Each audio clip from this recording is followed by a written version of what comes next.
napanalunan niya ay Sino nanalo? nanalo nga siya ng consolation kahapon.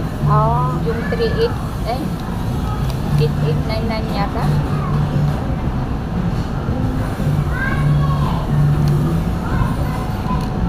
Malalaki ngayon ang ano nila. Kunin naman.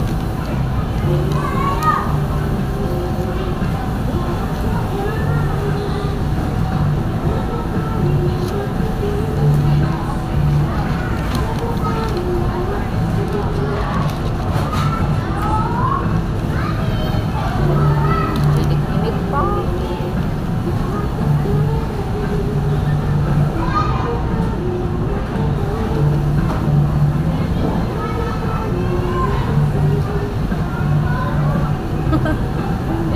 Ininom.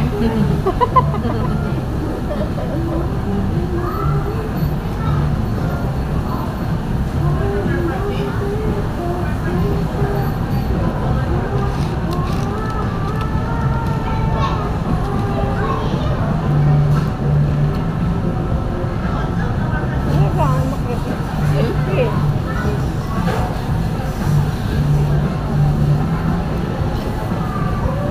Minsan iba-iba yung ano nila.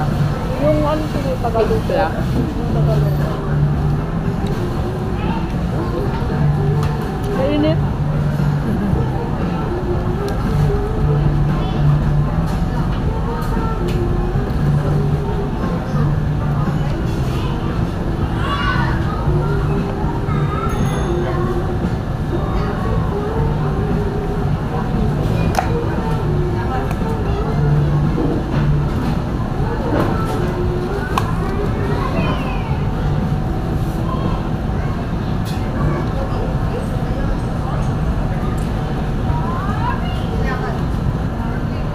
Akala ko nga, Monday.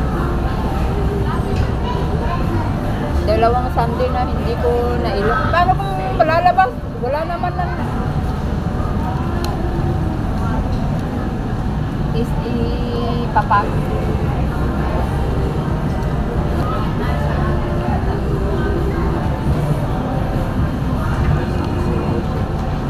So, Friday, nasa school na.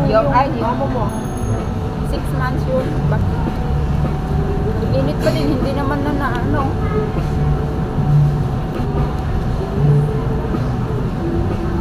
Bumili akong pagbuo. Weekdays, nagtatrabaho si Hipag to dyan sa may McDo. Ha? Diyan siya naglilinis. Ano siya sa kusina. Minsan nagluluto din daw.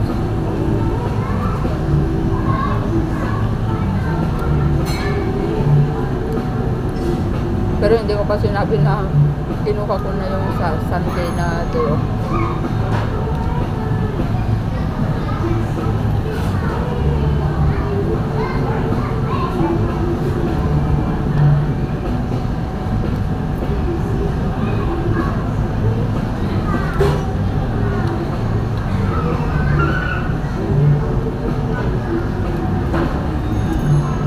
High school na yung anak niya.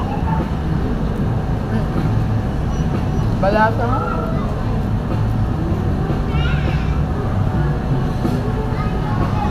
Hindi malasa. Sasay din nagbibasi. Kasi manalumog lang. Basta nag-limon. Oh? Lim.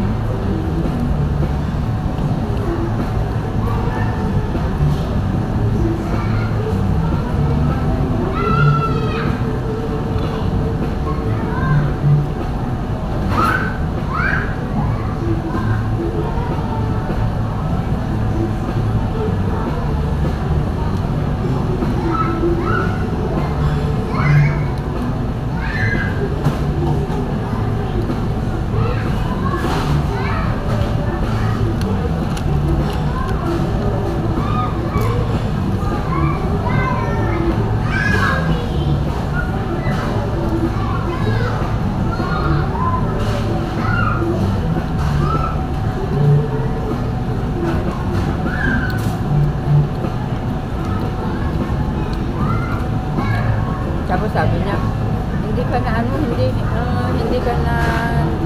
hindi ka na magluluto pag nag-day off ka, sabi niya. Sabi niya. Eh kasi nga, sila na nga yung tutulungan mo na ano. Tapos ganun ba yung sasabihin na, oh bakit mo ngayon mo lang sinabi na lalabas ka, eh may ano ako, ganyan. Doon ba ako nabubwisit? O hindi na lang yung sabihin, pwedeng sa ano, sa next week ka na lang, o sa isang araw ka na lang ano, kasi may lakad ako. Oo. Ganun sana, di ba? Pero parang nakakaano yung sasabihin niya, bakit ngayon mo lang sinabi ganun? Yung ano, tono niya ba? Kaya nag-visit ako.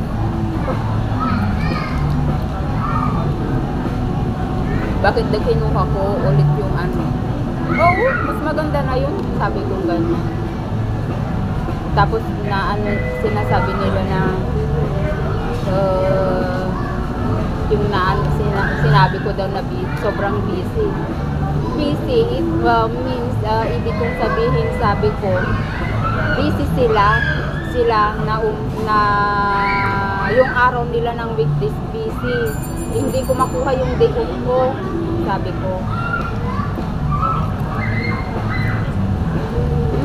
Ngayon hindi ka magluluto ng ano, pag umuwi ka, hindi ka na magluluto.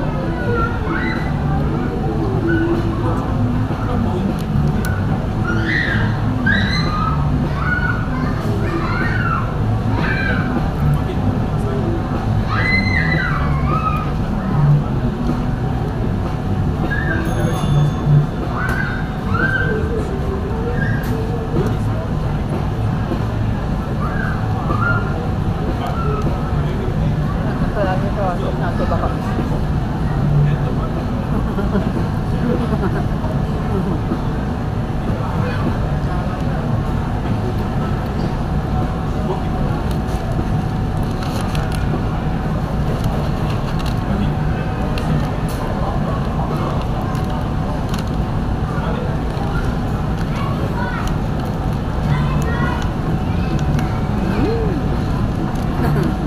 Uwinit pa rin yun, no? Init pa.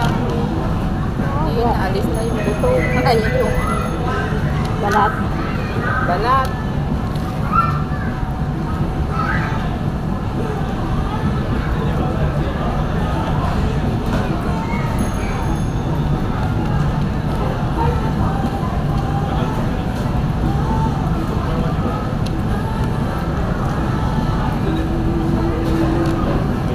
Ay, kainit. Ko.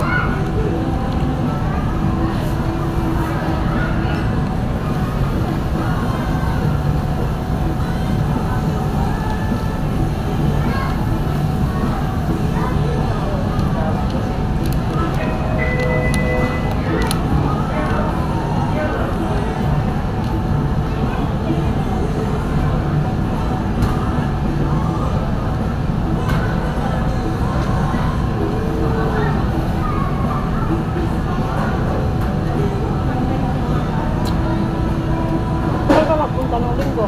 Hmm? Saan ka magpunta ng linggo? Wala ngayon pa lang ha. Yung labas ko.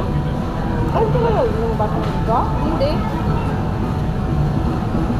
Bakit ba? Ay, kasi hindi pa dumating yung ano, yung bago. Kaya binayaran din ni siya na ang nagbayad dun sa utang ni Celia sa akin na isang buwan. Ay, na isang off na din niya binayaran nung nagsahod ako. Di ano, yung dati mo. Eh, sinabi ko naman doon na this month I take one time off the only. Sabi ko pa doon. Hindi nga sinama sa sahod ko. Ayaw na nagreklamo ko, sinabi ko sa maganda. Hindi ko na nga nakuha yung ano, isa lang din ko nung nakaraan na ano, sabi ko. Parang ano, sabi ko. Ikaw na magbayad, sabi ko. Eh kasi nakiusap din siya kasi 1 week na wala kaming kasama din. Oh. Ba't tumulong ka na lang muna na ano, kahit konti-konti lang na ano, sabi niya. Bayaran na lang kita pero hindi naman masyadong malaki. Sabi niya. Buwan ko lang mo.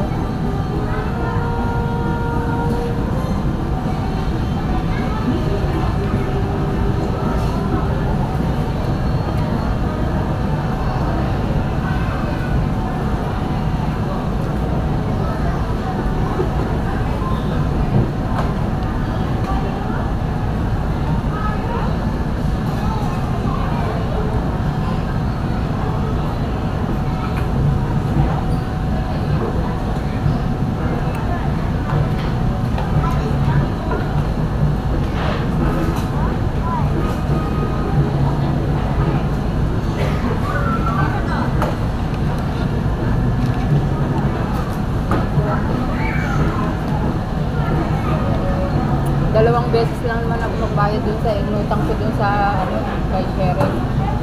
Ano? Ah, nung may work permit na siya, Oh. kaya naman muna na ako para may i-dispose ko yung box ko, sabi ko, kaya may pinambili-bili ako. Ganun, nangyayari. Magkano na naman yun? Wala, basta magbayad lang ako ng yung inutang kasi nakalabas siya ng 3,000. 3,008. Yung umalis? Kasi naman yung utang. Pero hindi sila nagbayaran. Oh? Eh, magkano pinibigay mo? Wala pa akong binigay, hindi pa ako nag-ano kasi nakautang pa ako ng 1, ay, magkano yung nautang ko? 200 yata. Nakautang pa ako ng 200 na iba nun. Yun ang pinulipid ko nung sumahod ako ng nakaraan. Sabi ngayon, mag-umpisa pa lang yung ano, yung 500 na inutang ko, ano ko na lang siya ng 250. Bayad na ako ng November noon. Katapusan ng November.